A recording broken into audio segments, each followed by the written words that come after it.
Hello viewers, मैं Manju Sharma divine light for angel 1111 में आप सभी लोगों का स्वागत करती हूँ। साथियों, जिसका भी जन्मदिन है आप सभी लोगों को जन्मदिन मुबारक हो, और जिनकी शादी की सालगिरह है उनको शादी की सालगिरह बहुत बहुत मुबारक हो। तो साथियों, आज पूजा करते समय मेरे को एक इंट्यूशन आई और उसी इंट्यूशन के ऊपर मैं आज आपसे ये करने वाली हूँ रीडिंग। तो साथियों, आज का सब्जेक्ट है कि रजा में रहना आ जाए। रजा में रहना आ जाए, ये टाइमलेस रीडिंग है साथियों, और इसको आप समझने की कोशिश कीजिएगा। रजा में रहना आ जाए, रजा किसको बोलते हैं? ये उर्दू का शब्द है साथियों। रजा माने होता है मर्जी, ये भी उर्दू ही शब्द है, और इसका हिंदी अर्थ होगा इच्छा। इच्छा, मर्जी और रजा, ये तीनों एक ही शब्द हैं। और इसको एक शब्द और भी कह सकते हैं, हसरत। हसरत माने कि भी दिल की जो ख्वाहिश रहती है उसको हसरत बोलते हैं। तमन्ना भी दिल की होती है, इच्छा भी दिल की होती है। तो साथियों, अब यह हम इसी बात के ऊपर ही रीडिंग करने वाले हैं कि हमें उसकी इच्छा में रहना आ जाए।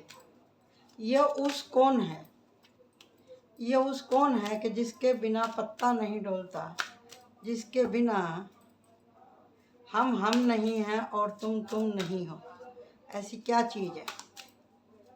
आप लोग दिमाग लगाइए, उसके बाद में मैं आप लोगों को बताती हूँ कि उसकी रजा में रहना आ जाए। अगर हम उसकी रजा में रहना सीख जाते हैं। बैकग्राउंड में थोड़ी आवाज़ आ रही होगी, जरा इग्नोर कीजिएगा प्लीज़।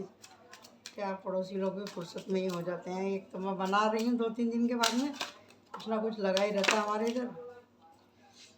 और हमारे पड़ोस में एक बहुत भारी एक्सीडेंट हो गया था, तो वो एक्सपायर हो गए, इसके लिए मैं बना नहीं पाई, मैं अभी डिस्टर्ब हो गई थी। तो साथियों, हम बना रहे हैं रीडिंग, उसकी इच्छा में हमको रहना आ जाए। एक बार और सफल करती हूँ, देखिए डेक पे क्या आता है। हाँ, एक बार बोला था तो एक ही बार सही है।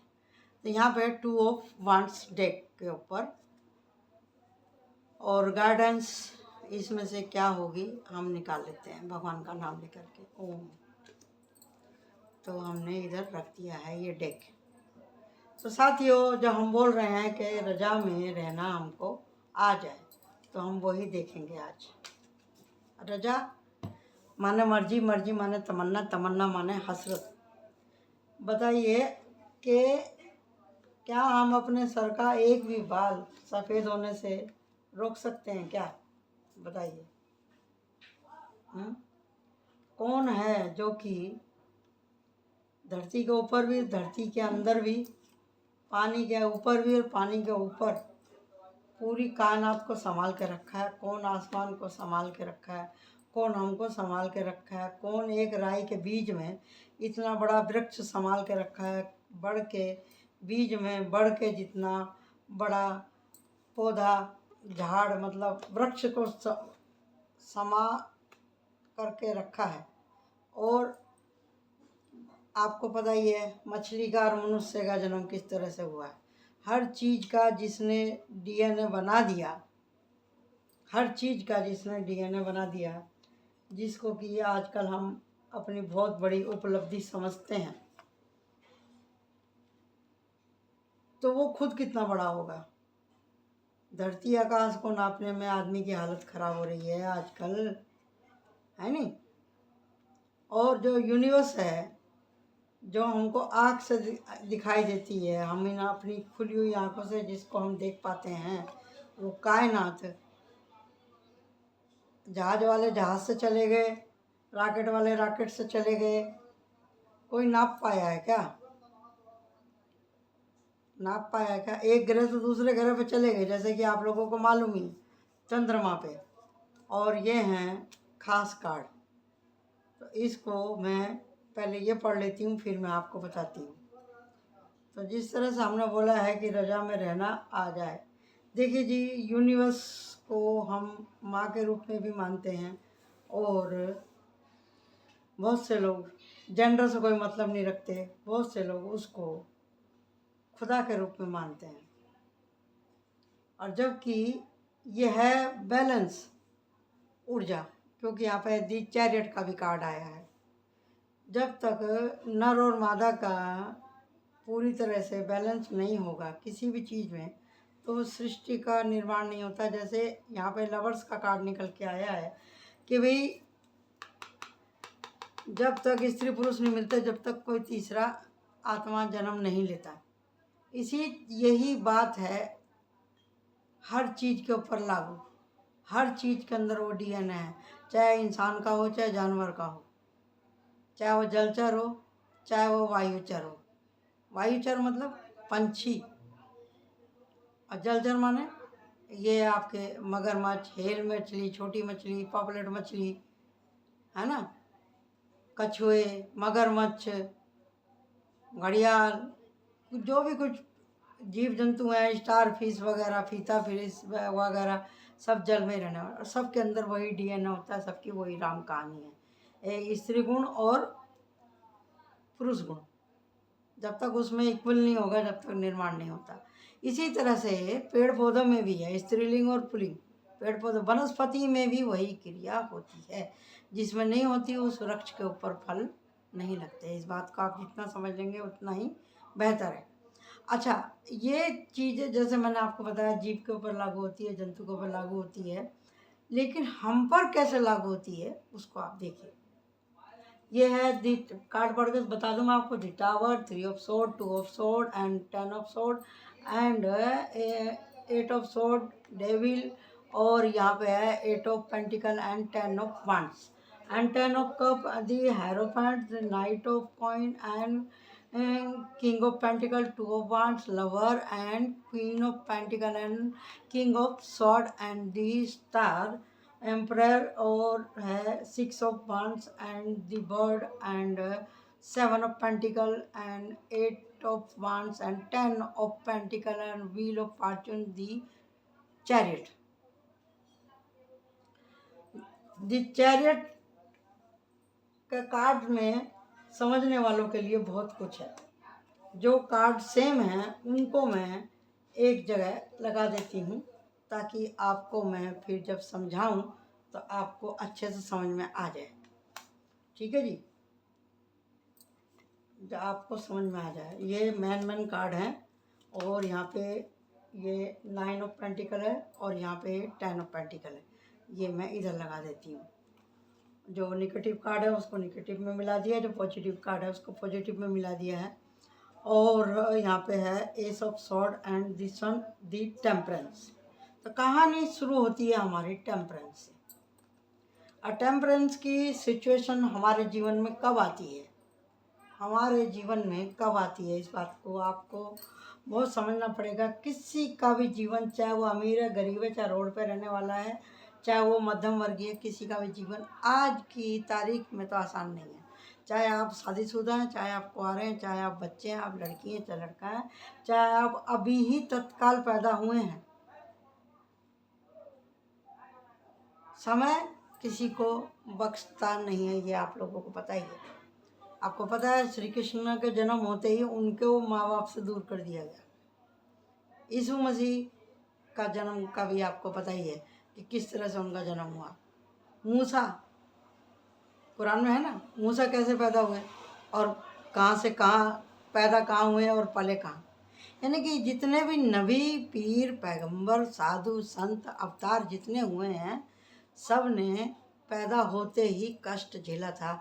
हम लोग तो बड़े भागवान हैं, बड़े भागी हैं कि हम लोगों को कम से कम माँ बाप ने 20 साल झेला, पाल पोस के बड़ा किया। और कितने लोग हैं कि जो है जिनकी उम्र 60 70 साल की हो जाती है, तभी भी उनके माँ बाप का साया उनके सर के ऊपर बना हुआ है। लेकिन किसी न किसी रूप में सबके ऊपर परेशानी आती है, चाहे फैमिली का कष्ट हो, चाहे पैसे का कष्ट हो, चाहे हेल्थ का कष्ट हो। तो ये कष्ट किस लिए आते हैं? ये कष्ट आते हैं हमको हमारी लाइफ का कुछ लेसन सिखाने के लिए।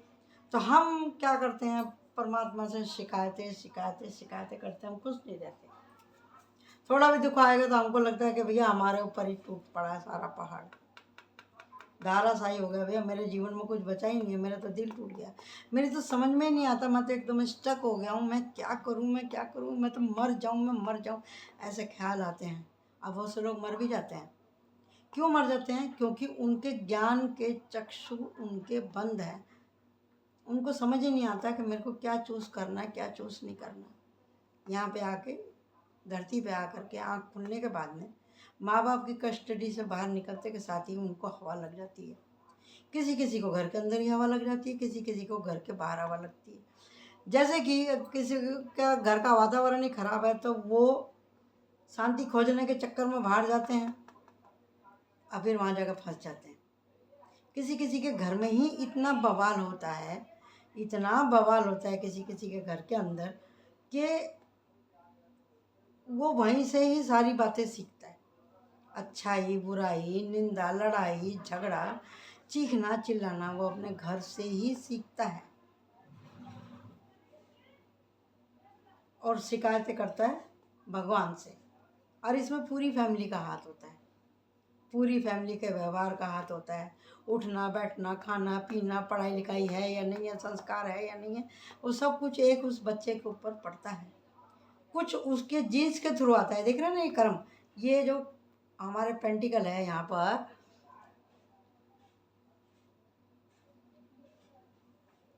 ये जिस तरह से आप देख रहे हैं पेंटिकल इसके पैरों के पास पड़ा है, 8 ऑफ पेंटिकल, इसका मतलब यही है कि सब मेहनत बेकार ही जा रही है, कि यानी कि धरती पे आना एकदम व्यर्थ ही हो रहा है।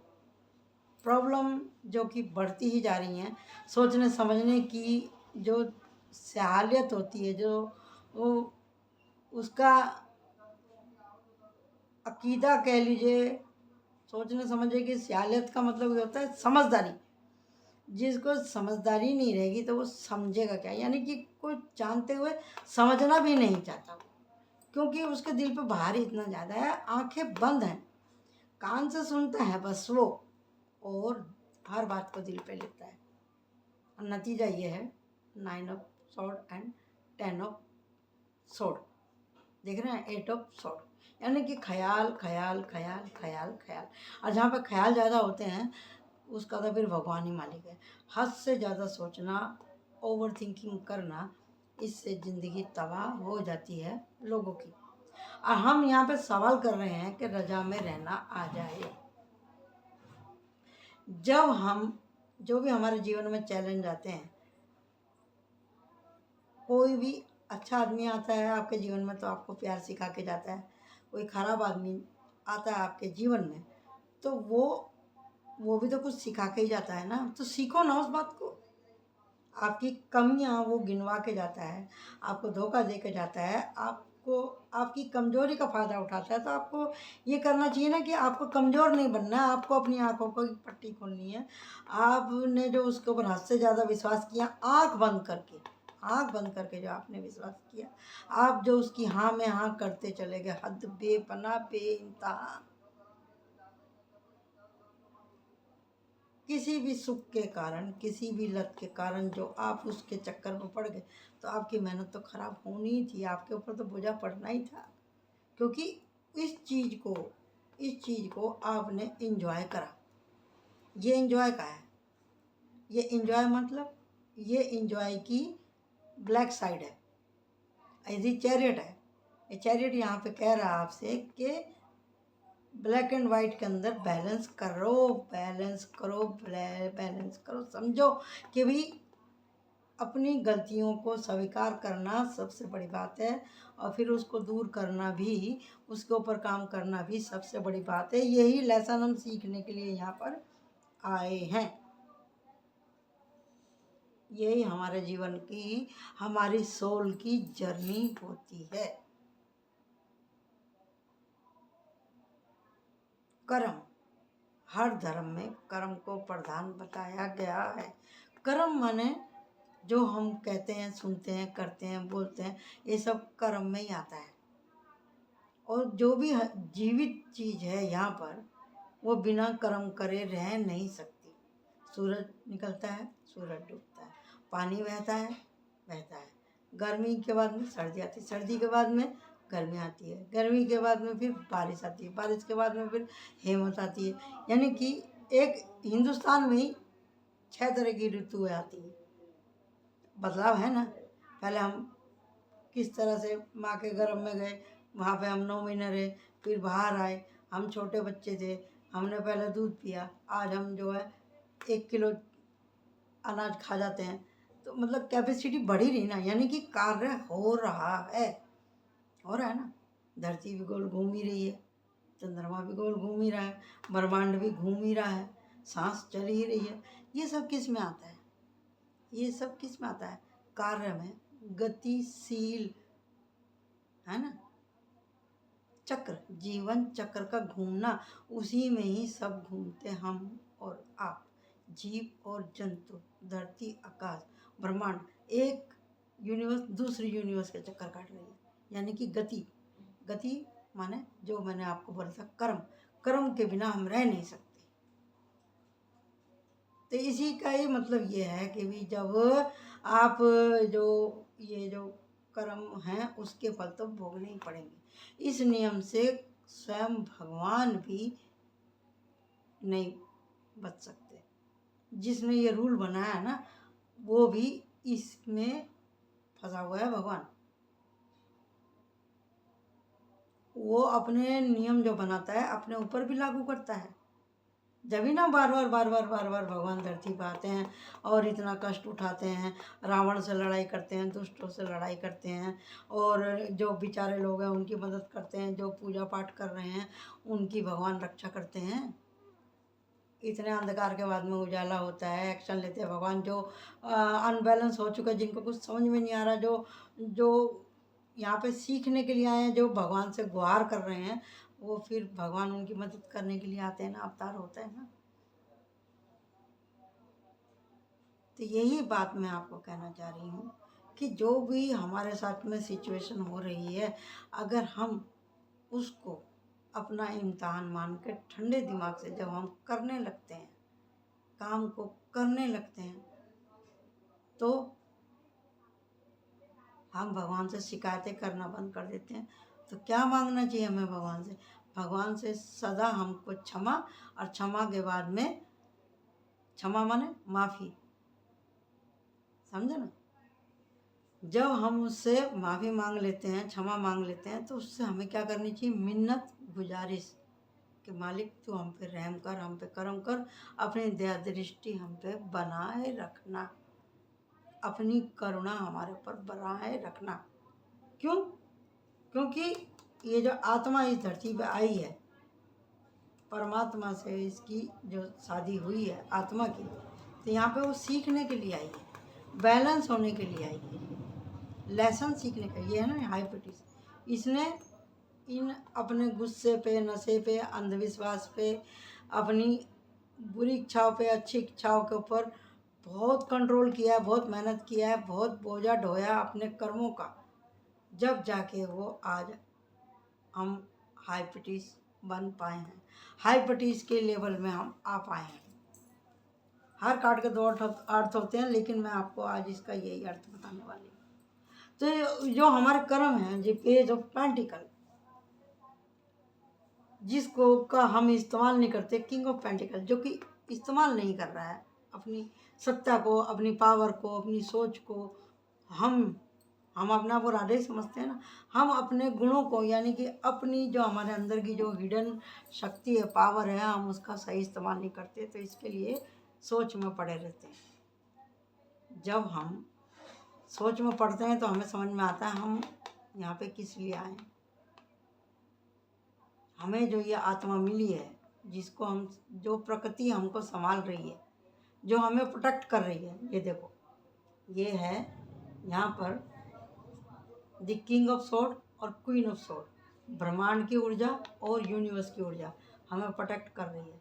सितारों से भी वो हमको देख रहा है, मालिक सितारों से बैठा हुआ देख रहा है, हमारे सुख को, दुख को, हमारी आवारगी को, हमारे दिल टूटने को, हमारे सेपरेशन को, हमारे नुकसान को, हमारी मौत को, हमारी हर सांस के ऊपर जिसका राज चलता है, वो गवाह है हमारी इस पूरी जर्नी का। द एम्परर वो गवाह है, वो देख रहा है, वो चुप बैठा देखता है, वो कुछ नहीं कहता। क्यों नहीं कहता? क्योंकि सोचने के लिए उसने हमें दिमाग दिया है, सलाहियत दी है कि भी हम सोचें समझें फिर काम करें। हम यहाँ पे अपनी सोल की जितनी भी डिफ़िकल्टियाँ हैं उसको सॉल्व कर सकें, अपने मन के, अपने कर्म के, अपने शरीर के, अपने परिवार के, अपने समाज के, ऑल वर्ल्ड के। हम जो भी कमजोरियां हैं, जो कमियां हैं, जो गलतियां हैं, उसके बारे में हम सोचें। मतलब शुरुआत तो करें। हम खाली सोच सोच के ही रह जाएंगे, कुछ काम ही नहीं करेंगे, आगे बढ़ेंगे नहीं, बोलेंगे हमने तो बहुत कर लिया, बहुत कर लिया, बहुत कर लिया, तो फिर तरक्की कहाँ से आएगी? व्हील ऑफ फॉर्चून कैसे घूमेगा? ये जब ही घूमेगा जब आप बैलेंस हो जाएंगे। जैसे ही आप बैलेंस होते हैं तो आपको जजमेंट मिलता है। यानी कि पूरी रीडिंग का मतलब ये निकला कि जब हम ऊपर वाले की रजा में खुश होना जान जाते हैं, उसकी मर्जी को हम समझ जाते हैं कि आखिर ये मेरे जीवन में दुख बार बार बार क्यों आ रहे हैं, आखिर भगवान मुझे सिखाना क्या चाहता है। हर आदमी बोलता है भैया मेरा तो काम ही नहीं बनता, पता नहीं भगवान की मर्जी क्या है। अरे तो आप तो एकदम सही टारगेट पे पहुंच गए हैं, आपको तो समझ में आ गई है बात, लेकिन आप उसकी डेथ में नहीं जा रहे, आप काम नहीं कर रहे, आप रुके हुए हैं, आप खड़े हुए हैं, आप चल नहीं रहे, आप गति नहीं लेके आ रहे हैं अपने कर्म में, प्रोग्रेस नहीं ला रहे हैं, कर्म नहीं कर रहे हैं। कर्म करिए, जो भी कुछ आपने सीखा है अपने स्केल को पॉलिश करें, निखारें, आगे बढ़ें। जैसे ही आप बढ़ेंगे आपके जीवन में उजाला हो जाएगा और परमात्मा आपकी सारी प्रॉब्लम को काट देगा। यही आपका ट्रांसमिशन की ऊर्जा का अर्थ है। यही भगवान कह रहा है कि तुम मेरी रजा में खुश रहे। ये जितनी भी डिफ़िकल्टियाँ जो आती हैं ये हमारे कर्मों से आती है, जो हम करके आए रहते हैं उसकी वजह से, और जो यहाँ आके करते हैं, इससे हमारी जर्नी लंबी हो जाती है। पूरी ज़िंदगी निकल गई भोगते भोगते भोगते भोगते, हमको अपने कर्मों के फल दुखों के कारण हमको भोगते भोगते हमें इतना टाइम हो गया। यानी कम गलती करो तो कम भोगो, ज़्यादा गलती करो तो ज़्यादा भोगो, सीधी सी बात है। जैसे एक आदमी की उम्र 50 साल की है, उसने एक जुर्म किया, तो फर्ज करो उसने किसी का मर्डर कर दिया, तो 12 से 15 साल की उसकी उम्र हो गई, तो 15 साल तो गए ना उसकी लाइफ से। वो गलत काम करने के टाइम पे उसकी उम्र कितनी थी, प्लस उसमें 15 जोड़ो तो फिर कितनी उम्र होगी, और अब बची कितनी? क्या एंजॉय किया, क्या किया दुनिया में आकर के? कुछ नहीं किया ना, वेस्ट हो गया ये लाइफ तो। लेकिन क्या खून करना इतना ज़रूरी था क्या? क्या कत्ल करना इतना ज़रूरी था क्या? इतना ये जो आँख पर पट्टी बंधी थी, क्या वो खोल नहीं सकता था? क्या सारे रास्ते बंद हो गए थे? अपनी इंट्यूशन का सही इस्तेमाल नहीं करना था क्या? क्यों बार बार बार बार गलती करके अपनी जर्नी को आप ख़राब करते हैं? और सज़ा सज़ा रहती है, सज़ा भुगतनी पड़ेगी। अब मान लीजिए 50 साल की उम्र है और उसको 15-20 साल की जो कैद मिली थी, और उसी कैद में वो आदमी मर गया, तो वो जो सज़ा है उसको अगले जन्म में भुगतनी पड़ेगी। वो फिर आएगा इस धरती पे, फिर आएगा। और ये ज़रूरी नहीं है कि वो मनुष्य जन्म के अंदर आए हो, और जीव जंतु बन सकता, और भी उसकी जर्नी हार्ड हो सकती है। ये सब कर्मों का फल है, चाहे आप समझें चाहे ना समझें। सॉरी, जहाँ आप चाहे टैरो रीडिंग करा लें, चाहे आप किसी ज्योतिष के पास में चले जाएं, चाहे आप किसी ओझा गुनी के पास चले जाएं, कहीं भी चले जाएं, जो अगर सही व्यक्ति है जो कि आपसे पैसा खींचना नहीं चाहता, जिसका गुरु पक्का है, वो आपको यही कहेगा कि भैया अपने कर्म सुधारो। चाहे आप चीन में रहें, चाहे जापान में रहें, हिंदुस्तान में रहें, चाहे आप पाकिस्तान में रहें, कर्मों से आप बच नहीं सकते, अपने गुनाहों से आप बच नहीं सकते। छोटी हो चाहे बड़ी गलती हो, माफ़ी नहीं है उसकी। सज़ा कम हो सकती है, माफ़ी नहीं।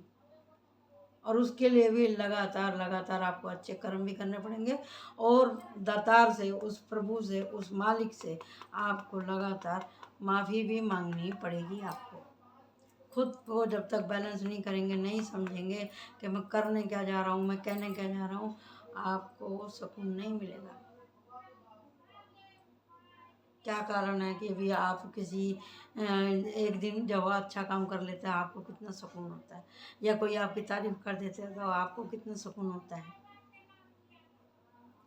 तो अगर आपको इतना सुकून होता है तो जब आप अच्छा काम करेंगे, जब आप अच्छा काम करेंगे, दूसरे की मदद करेंगे, ख्याल करेंगे, संभाल के रहेंगे, प्यार से रहेंगे, प्रोटेक्ट करेंगे और अच्छी बातें करेंगे, इस दुनिया की दूसरी दुनिया की आप जानकारी करेंगे, दूसरों के साथ में न्याय करेंगे, तो फिर उस दूसरे आदमी को कितना सुकून मिलेगा। कोई दूसरा आपके साथ में अच्छा करता है, आपकी तारीफ करता है तो आपको अच्छा लगता है। जब आप तारीफ करेंगे तो सामने वाले को भी अच्छा ही लगेगा ना। अभी इतना कलयुग नहीं आया भाई।